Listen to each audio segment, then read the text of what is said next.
32. Sonntag im Jahreskreis. Aus dem Heiligen Evangelium nach Markus. In jener Zeit, als Jesus im Tempel dem Opferkasten gegenüber saß, sah er zu, wie die Leute Geld in den Kasten warfen. Viele Reiche kamen und gaben viel.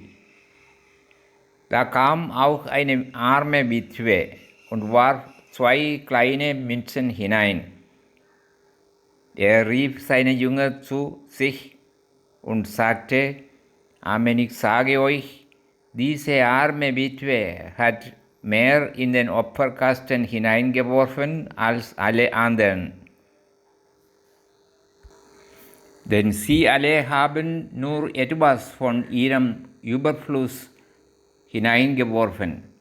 Diese Frau aber, die kaum das Nötigste zum Leben hat, sie hat alles hergegeben, was sie besaß, ihren ganzen Lebensunterhalt. Evangelium unseres Herrn Jesus Christus. Liebe Schwestern und Brüder im Herrn, einen guten Morgen wünschen wir einander.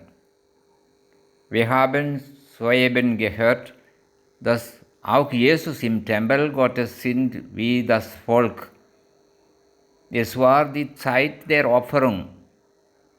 Alle kamen, um ihr Opfer in den Opferkasten zu werfen. Jesus beobachtete alles. War Jesus neugierig, wenn er die Leute beobachtete, wie sie die Opferung machten? Er hatte immer eine positive Einstellung. Neugierde ist keine gute Einstellung. Er wollte die Leute nicht urteilen wegen ihrer großen oder kleinen Opferung. Jede Opfergabe ist wichtig für den großherzigen Gott. Er sieht die totale Hingabe und Opferbereitschaft einer Person.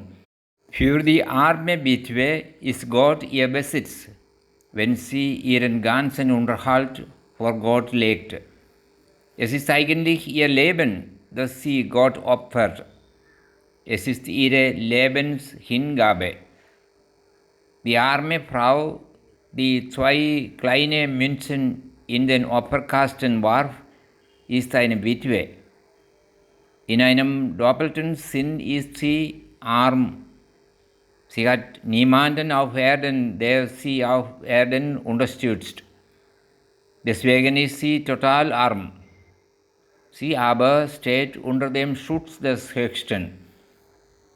Ihre Armut wird ein Segen für sie werden. Gott ist das größte Gut, das sie unvorstellbar reich macht.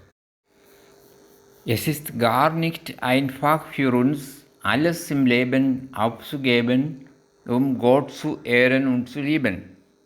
Es sind aber viele Bereiche im Leben, in einen oder anderen von denen wir großherzig sein können und dabei unsere Lebenshingabe zeigen können.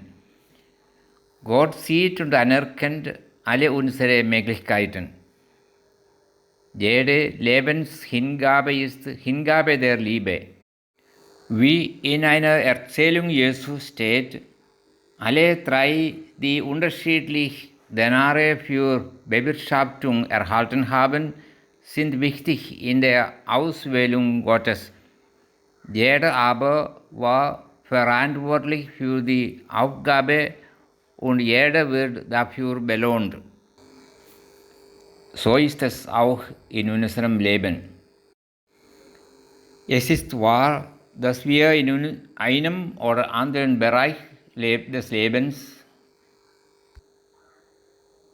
hier wird Gott unsere hingebende Liebe sehen, diese anerkennen und uns belohnen. Lebenshingabe bedeutet vieles. Es ist erstens das vollkommene Vertrauen auf Gott. Zweitens ist es die Entdeckung des wertvollsten Schatzes im Acker des Lebens, der verborgen ist. Dieser Schatz ist Gott selbst. Drittens ist es die Anerkennung der barmherzigen Liebe Gottes. Viertens ist es die Überzeugung, dass Gott alles sieht, auch wenn niemand unseren Wert sieht und anerkennt Gott unseren inneren Wert. Wenn wir im Leben großherzig sind, wird diese Welt in eine andere Welt verwandelt. Eine Welt, die dem lieben Gott gefällt, in der Mensch in Frieden und Zufriedenheit leben kann. Dann wird unsere Welt eine wunderbare Welt sein. Das ist die Botschaft des heutigen Evangeliums. Ich wünsche euch einen gnadenreichen Sonntag und die Begegnung mit dem Herrn, der alles in uns sieht und das Gute in uns anerkennt.